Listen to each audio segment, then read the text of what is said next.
Welcome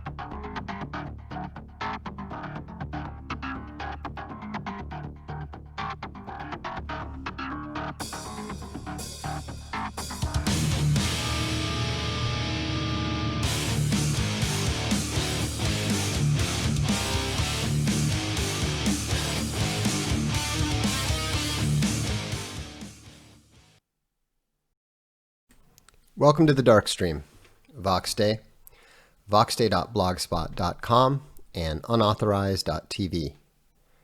Thanks for tuning in.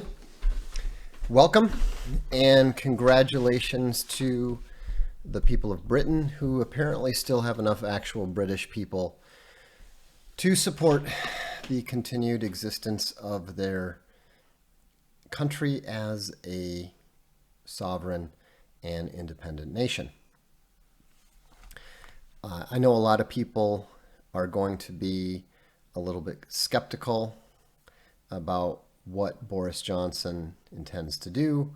I know a lot of people are going to be concerned about what's going to happen next. But, this isn't the time. We'll talk a little bit about what I think is going to happen, but this is not the time to spiral and worry and make dire predictions and so forth. You have to learn to celebrate the victories, even though the war isn't over. Okay, we're not conservatives. We don't think that everything is going to be magically resolved by one final cataclysmic vote that will bring paradise on earth instantly. Okay? And so what's happened is the Remain Parliament is no more. The Remain Parliament gambled and lost, and the British people sent them packing with a big blue boot in their backside. And it's really encouraging, not because I'm a huge Boris Johnson fan, not because I trust the British Conservative Party in the slightest, but remember, politics follows the people. The politicians don't lead anything. They attempt to do the bare minimum that they have to do. And so when you look at the election and all of the themes leading up to the election were, Labor's making a late run, Jeremy Corbyn is keeping it close, all this sort of thing. Well, it's not true. And also, this may be the only time that I ever agree with the former Speaker of the House, John Bercow, but he was on Sky News, and he was saying that, look, this is not a regular election. This is a Brexit-dominated election. People are voting primarily on the basis of Brexit. They're not really paying attention to the extremism of the Labour Party. They're not paying attention to the fact that Jeremy Corbyn is a Marxian and just a raging economic lunatic. They're not paying attention to the fact that the Tories are promising expanded, more spending on schools or whatever else they're babbling about. All that anyone really cares about is Brexit. That's what they've been voting on. In fact, one of the few seats that has already been confirmed is a place with about 80,000 voters. It's a small constituency in the northeast of England. Very strong Labour stronghold. I don't know that it's ever been. I don't know that it's ever supported the Tories. About 80,000 voters. In the 2016 election, they voted by 8,000, a margin of 8,000 votes for the Labour Party. Well, the Conservative candidate just won that seat by a margin of 700. So that's more than a 10% swing, and it's entirely on the basis of Brexit. Those are not British people who are conservatives. Those are not British people who give a damn about what the conservative electoral program is. They just want to get out of the European Union. And so what's just happened is, according to the exit polls, and it's probably, my guess is that it's probably going to be a little bigger than this, if I had to guess. But okay, somebody nuke Meat Bear. We don't need that sort of nonsense. Less due to the performance of the British Party, which is the biggest, the best performance the Conservatives had since Margaret Thatcher. What's more important is that the Labour Party has been destroyed. They're projected to win only 191 seats, which is their worst performance since 1935. And so, Xeth said, my aunt voted for Boris even though she doesn't like him. Comrade Korbunov scares her. That might be that, but I bet a lot more of it is the fact that they want to get out of the EU, regardless. And so, when you look at what's happening, when you look at what's going on, it's very clear that we're seeing this rising tide of nationalism that I predicted, 10 years ago. And it's not going to stop here. So don't get concerned about the way that Western civilization is not going to be restored instantly. All right, let's. If you're going to make stupid comments about my choice of venue, you're going to get banned. So just keep your idiot mouths shut. All right, it's not that difficult. I'm on D Live once a week, and I'm here the rest of the time because I never retreat until it's forced. Why would we ever abandon ground that before it's necessary? So my suggestion would be shut the hell up and accept that I know what I'm doing. That might be, I would suggest that's the wise thing to do. So anyhow, when you look at what's happening in Britain, it's the same sort of thing that's happening everywhere else in the US, in France, and everywhere. See, Steffi, you need to stop spiraling. We never asked for this referendum, and I feel we will not be allowed to leave. Yeah, that's the loser's mentality. If everyone felt like you did, they wouldn't even try. Boris Johnson wouldn't have run, and you would still be stuck in the European Union. Now, it doesn't matter what Boris Johnson does, because if he doesn't deliver, then he's going to get kicked out, and he's going to be replaced just like David Cameron, just like Theresa May. Okay? The politicians are not in charge of this. This is a very, very large-scale historical change in the social mood trend. Felis is right. They're all asking, whose nation is this anyway, all over the world? In the United States, for example, the globalists, the Prometheans, are rubbing your face in it. They're celebrating the fact that Miss Teen USA, Miss America, Miss USA, and Miss Universe are all not Americans. They're all young black women. And that's them attempting to spike the football. But they're doing it way too soon. Because the nations will always survive, the nations will always restore themselves, and homogeneous nations always come out of heterogeneous nations. Always.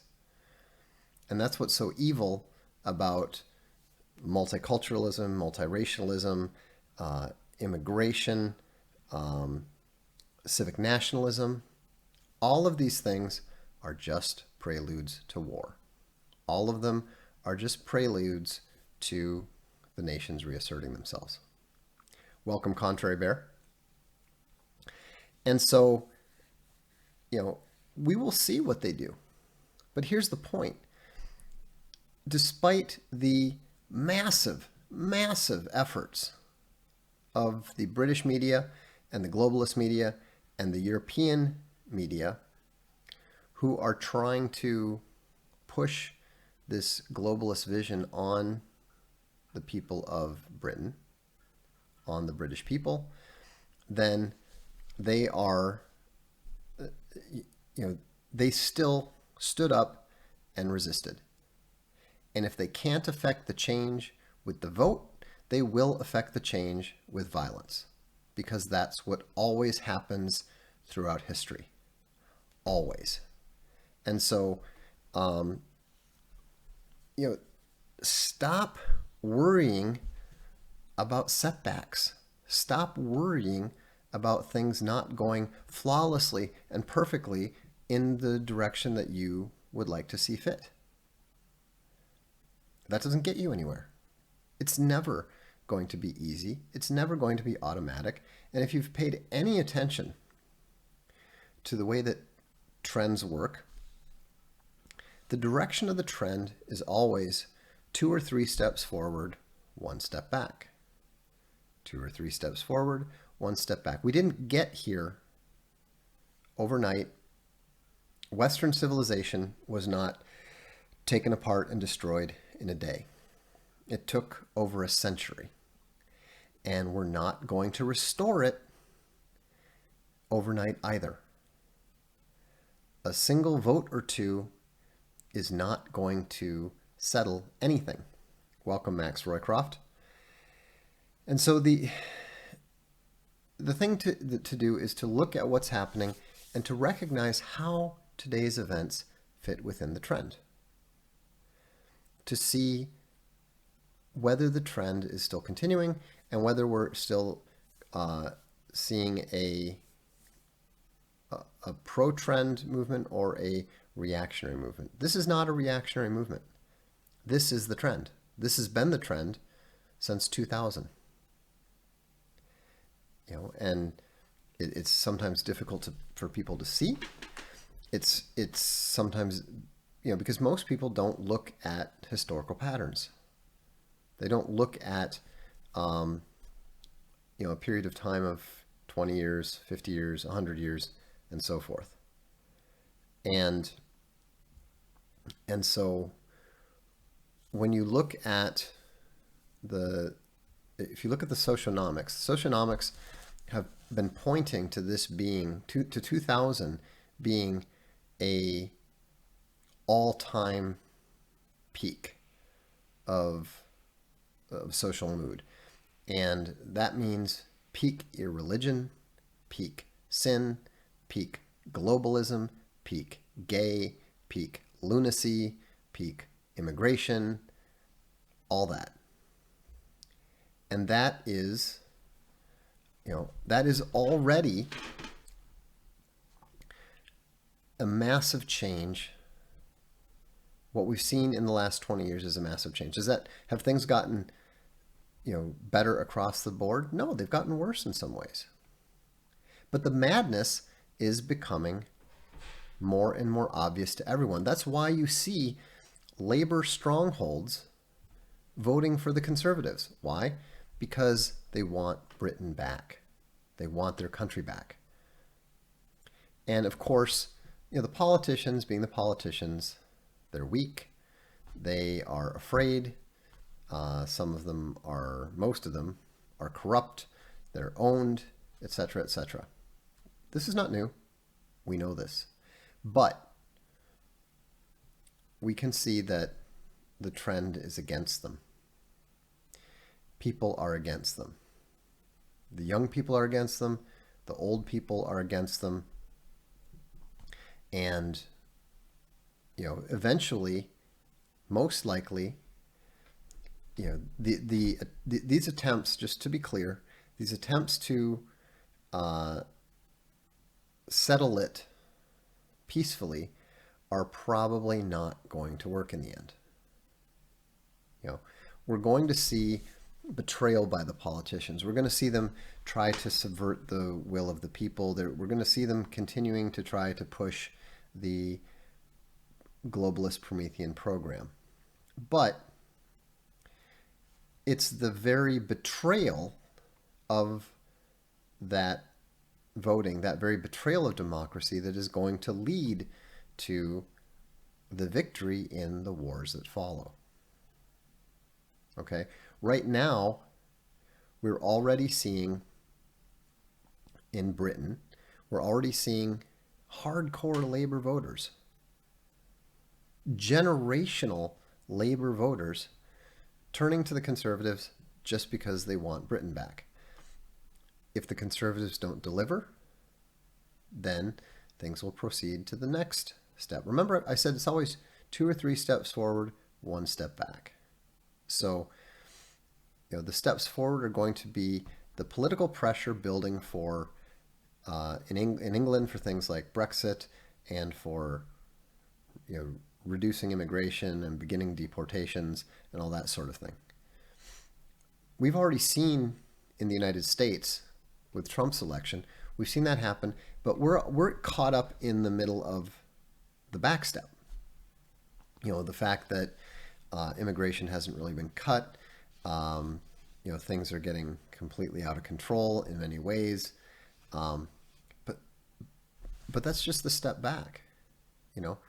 Republicans are still desperately trying to do their civic nationalist thing. They're still desperately trying to pretend that Africans are Americans. They're still desperately trying to pretend that people who are not and never can be American are legitimate, true blue Americans, as American as baseball, apple pie, and Chevrolet, etc., etc. But that's not going to last,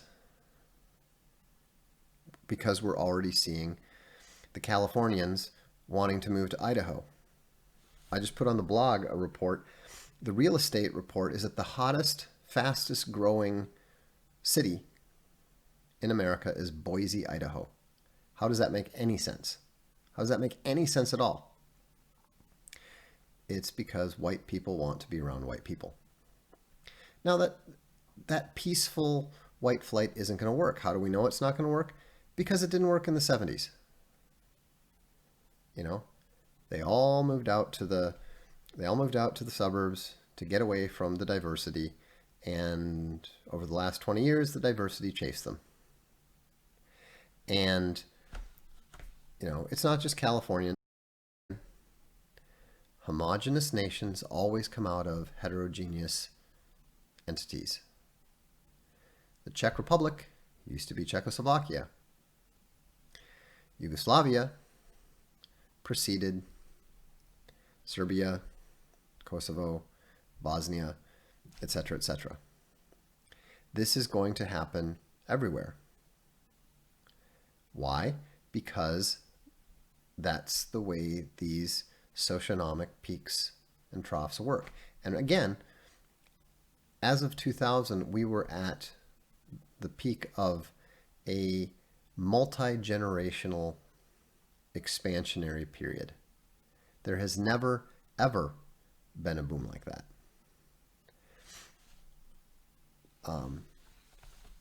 Steffi Heron says, I feel they're pushing us to violence. It's not them. It's not anybody trying to do anything. It's just the way that the world has always worked. Always. people, there's that famous saying, um, hard, hard times lead to strong men who build a better society, which then leads to weak men, which then leads to societal collapse. I mean, this is nothing new, you know, and what they're trying to do to stave it off is they're doing things like planting Arabs and blacks in the west of Ireland. They're they're planting diversity all over white suburbs in the U.S. and so forth. They're trying to fend off what's coming, but it's not going to. Marcus has the same stupid question he asked before. How do you prevent nationalism from degenerating into cheap jingoism and chest beat tribalism? You don't. That's good. You want that. Cheap jingoism and chest beat tribalism are indicators of a strong and confident nation. Now, what you want to do is you want to prevent that jingoism and tribalism from allowing people to push empire. You want to avoid ruling over other people who are not you. That's why the small independent nations of Eastern Europe are better off than the West. Communism, as evil and awful as it is and was, communism is actually better than the neoliberal world order. Communism is better for a nation than neoliberalism. Poland is still Poland, but the United States is not American. And so it's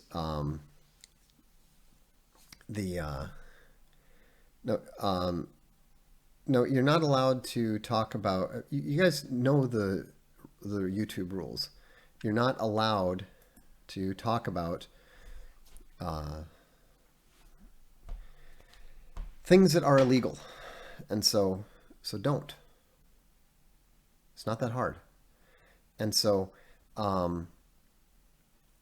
But remember, we have been living in historically easy times. And so people are historically weak.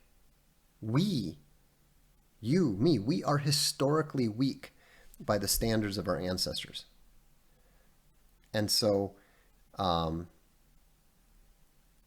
no, Lion with Man Bun, you're wrong, Man Bun. Communism is better than neoliberalism. Communism has never destroyed nations the way that neoliberalism does. Of wherever they are. And I say conservatives as in the establishment conservatives. Well, we don't want to win. We need, the important thing is that we lose in the right way. Didn't the Bolsheviks destroy Russia? They tried to. They absolutely tried to, but they didn't succeed. Russia still exists and is nearly as Russian as it was back in 1917. Can you say that is true of the United States? Can you say that is true of Great Britain? Of course you can't. Again, understand that I say what I mean. I've never said that communism is good. Communism is horrible. Communism is terrible. Communism is evil. We can go into long details about that. My point is that as bad as it is, neoliberalism, this, whether you want to call it globo homo, whether you want to call it the Promethean globalism, is worse. It is observably worse for the nations. It is observably worse from a moral perspective. China is communist, and yet China remains Chinese. Also, you just have to. Luis Nunez has a good point. Jingoism is just nationalism in least common denominator rhetoric. Exactly. Exactly. And so um, don't make the mistake of judging the essence of something by its superficial class indicators. I am more of a literary snob than virtually any of you can possibly imagine. All right? Last night, I was reading three things. Number one, I was reading Blaise Pascal's Pensées in English. I was also reading, I finished a short Japanese novel in English by a great Japanese writer from the early 20th century. And then I started reading a Italian history in Italian. And yet here I am on YouTube on this profoundly illiterate medium because this is where we need to be to accomplish certain things. Jingoism serves its purpose. Just because you're an elite nationalist who doesn't like Kipling-esque poetry and chest thumping and so forth, that doesn't mean that you should oppose it. Has corporate cancer shipped? I believe so, but I have no idea. I'll find out. What has finished is the replatforming. We've finished the audiobook. We're just getting it uploaded, and we'll be getting the ebook and the audiobook out this weekend, and the paperback will be getting shipped out next week. So, no, I'm sorry. The paperback will be getting shipped out first week of January.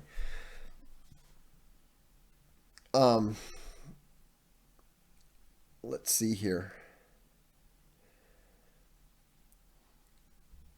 See, this is the reasoning I don't like very much. If things go south in the U.S., I still have a home to go back to in Poland. If things go south in the U.S., you're not going to be able to get to Poland. So you need to make a decision sooner rather than later. I'm not saying things are going to fall apart tomorrow. I don't believe they will. The point is you don't know when. So you should be where you plan to be now. All right. Wrath of the Monarch says nothing wrong with Kipling. Well, yes, there is something wrong with Kipling in that, his stuff is written for, his stuff is written for the popular classes. It's not something that those who are big fans of Dante are ever going to think well of. And that's fine. But don't, just because Kipling stuff is fantastic in terms of its content, don't fail to understand that not everybody appreciates it just from a stylistic sense,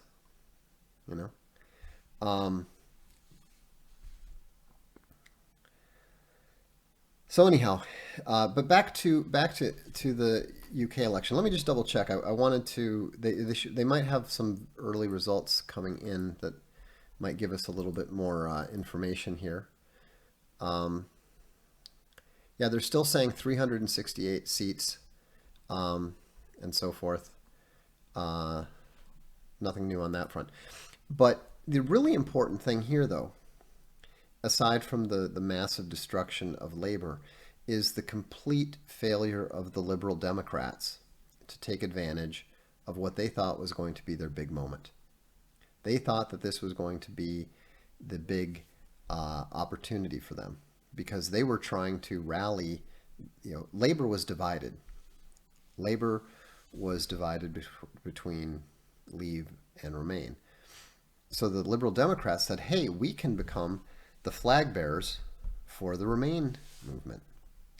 And they got hammered so badly that they're actually going to, it looks like they're going to go from 21 seats down to as few as 15 seats. And the leader of the Liberal Democrats actually didn't win her seat. So she's going to be getting kicked out.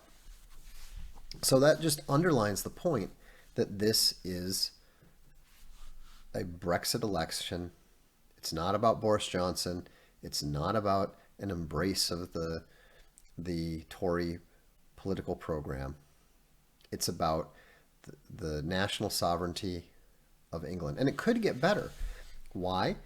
Because one of the biggest problems that Great Britain faces is the political union with Scotland. And it was disastrous for England that Scottish independence was voted down, mostly by non-Scots resident in Scotland. It was mostly voted down by English people living in Scotland who didn't want the Scottish people to be allowed to go free. But the Scottish National Party is back with a vengeance. They won at least 55 seats, which is practically a clean sweep of the entire nation, the entire country. Now, of course, they're left-wing lunatics. The Scots are left-wing lunatics. And so it will be very, very useful. In fact, if Boris Johnson had any political astuteness whatsoever, if he was anywhere nearly as astute as he's credited as being, the first thing he would do is embrace a second Scottish independence referendum, support it, and make sure that only Scottish people were allowed to vote in it. Because once Scotland becomes independent, Labour is done and dusted indefinitely. Stuart McLeod says, no, we are not. Well, politically you are. I mean, obviously there are plenty of sensible Scots, but certainly the political class tends to be very much towards the left. And the Scottish National Party also wants to join the EU, which of course is going out of the frying pan into the fire. Insanely stupid, but the point is that if that's what the Scottish nationalists want to do, they should be permitted to do so. Peter Bedrosian said that was a pretty Machiavellian analysis. No, it's just flat out true. You know, it is the single most useful thing that the British could do is get rid of Scotland, and it's going to happen. You know, I'm telling you that right now. The Anglo-Scottish Union is going to break up, probably under King Charles. I think that they will want to. I don't think that it would be possible for Queen Elizabeth to countenance it, but I don't think it is likely to take that much longer. Taffy says, I think 55 seats for the Scottish nationalists might be a bit out at the end. We'll see. We will see. But the key thing is that the English need to stop protecting their empire. The problem with England, the fundamental problem with England is that they're still clinging to empire. And they shouldn't. They should let the Scots go. And they should focus on recovering and restoring their country. They have enough problems without creating a structural, a fundamentally structural problem that prevents them from doing whatever they want to do, because they have to get, as long as Scotland is part of the Union, they have to give those 55, 60, whatever Scottish seats a voice in English politics. That's insane. That's nuts. White Rabbit says most English don't care if the Scots leave. That's true, and that's why it's a huge vote-winning thing. It's a generational vote-winning thing for the Conservative Party. And so, it's absolutely vital. If I were the British Prime Minister, the first thing that I went out and had been elected, I would first declare that Brexit's going to be done.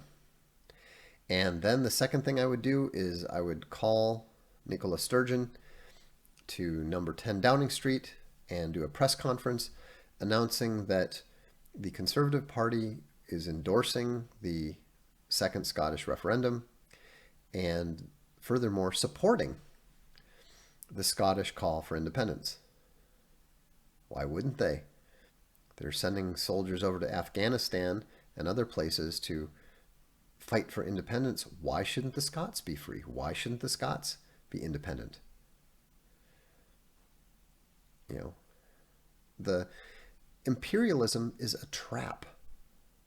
The same way that the Burmese, if you can still call them that, the people of Myanmar, I don't even, what is the correct way to refer to the people of Myanmar if they're not Burmese anymore? The Myanmarites, the Myanmarians. In any event, the movement of peoples necessarily means people are going to be moving out just as they moved in. And this has happened many times. It's happened, it happened to 17 million Germans after the Second World War. It happened to a tremendous number of people with the partition of India, again post-World War II. We are going to see, we have seen in the United States the biggest single movement of peoples in human history. So what does that mean? It means either one of the biggest wars in human history or one of the biggest reverse movement of peoples in human history. These things are going to happen. This isn't like I think there's a chance it will happen. These things absolutely will happen this century. In England are going to return to Poland for the most part. And unfortunately, there's a good chance that it's going to be ugly in the majority of cases. It's not going to be ugly everywhere. We can hope for, hopefully people have learned. They talk about the Velvet Revolution in Czechoslovakia. It was relatively peaceful. And so it doesn't have to be like Kashmir. It doesn't have to be like the former Yugoslavia. Chances are that it will in various places, but it doesn't have to be that way. We don't have to be inhuman to each other. But yeah, Kyle Lewis is major city centers, man, watch out. Exactly. And so, I think that tonight, tonight we don't need to worry about this stuff. Tonight, let's just celebrate the continued trend of nationalism. Let's celebrate this. Let's be happy about this. And let's recognize that this is a good sign for the future. This is a sign that this is yet another sign that things are beginning to get better. What do you think will be the difference between Polish people returning to Poland and, let's say, Muslims returning to the Middle East and North Africa? I think the Poles are going to be a lot more willing to do it voluntarily. I think that the Muslims are not in any hurry to do so, nor will they be. So, um, I wonder whether people will ever go back to being more rooted in place. Yes, they absolutely will. They absolutely will. We're already seeing that. Don't you think? I mean, look at Owen. He's the perfect example. He used to have a apartment in Los Angeles and spend half his time traveling around the country. Now he has a farm and uh, you know stays with his family, raises his family there. So that's what to do. That's how to win. My battery's about to die, so I'm going to let you go. But thanks for tuning in. Appreciate it. I'll get to this. I'll do the super chats on tomorrow nights because my battery's going to die. And so subscribe to Unauthorized TV if you haven't already. And I will be on D Live doing a dev stream this weekend. Have a great evening. Enjoy the victory of nationalism for the night. And we'll talk more about some of the implications in the near future. I'm Vox Day. This is the Darkstream.